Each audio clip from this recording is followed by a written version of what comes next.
Corporate world versus entrepreneur world. No, Which one is better? No, it's actually hard. Being an entrepreneur is hard. Mate, it's the hardest thing. Like, That's the most Australian you've been all day, mate. Mate. We know I'm back in Australia. Mate. It is so hard. Like, people think the entrepreneurial life, like, isn't it like 1% of humanity of the population is? I don't know, I have to fact check that. Yeah, is like entrepreneurs, right? I think it takes a certain kind of person to actually be an entrepreneur and go through the motions and everything that comes with it, because it's not just fun that you get to have your own business and live your own life. That's like one aspect to it, and that's it. It is like so much easier to go to a job and get a paycheck at the end of the month or the end of the fortnight, whatever. I can't even remember when you get a paycheck. It is so much easier on your nervous system. So it is also like a nervous system thing. Like, there's just so many things, so many aspects. Exactly. It's just so many aspects. And with entrepreneurship, there's no guarantee that you're going to get that check at the end of the month. There's absolutely no guarantee. And I think there's pros and cons to both.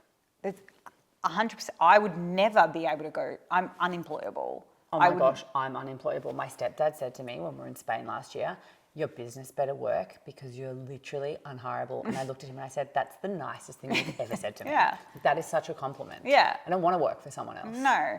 And not in a bad, like, that is not a bad thing.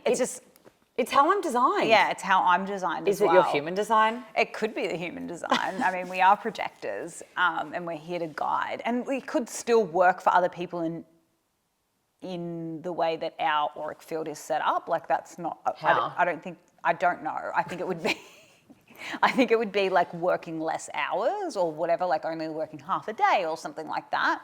Or in like more of a consulting kind of role where we're like consulting and sort of sharing our guidance and our insights and our introspection into which way people should go and what direction. I think that would be a projector role. But I have too much freedom now that I just don't think that I could go back and work, every single day and go into an office. How did you know to leave Bondi Sands? You had a good job, a good role, a great working environment. I was getting promoted when I left. You were offered a job in LA? Yeah, I was offered a job in LA, and your boss is lovely. The team was lovely. Everyone was great. I was getting good pay. Like, it was all amazing. They offered me to move to LA and be like, to help set up that office and a little bit more. And when they asked me, I got pulled into the office. I didn't know anything about human design then, right? And when they pulled me into the office, I remember one of the owners there, and he told me what he wanted me to do. And I heard the loudest no. I thought somebody was in the room that shouted at me and said no. No. Yeah. And so later in life, I learned that in human design, that's my spleen. My spleen says no when I'm in danger. And not danger as in I'm going to die. Where's your spleen located on your body? With spleen. And it's not necessarily that you're going to die, but it is like your spleen is taking care of your like safety, right? And so I heard this big no, and I was like, well, that's a bit weird. But I also it didn't feel good for me. I felt like it was like, I was so unsure about that direction. I was so unsure about the direction of going to LA and doing that, right?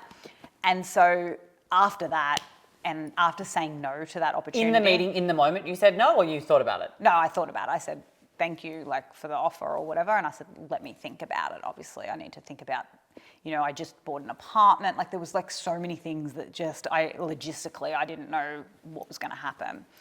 So I had to go back and think about it. But I just absolutely didn't want to do it. I don't know what it was. It was so, for me, that was such a big opportunity. I cannot believe that I just didn't want to do it. And see, here's where I get stuck.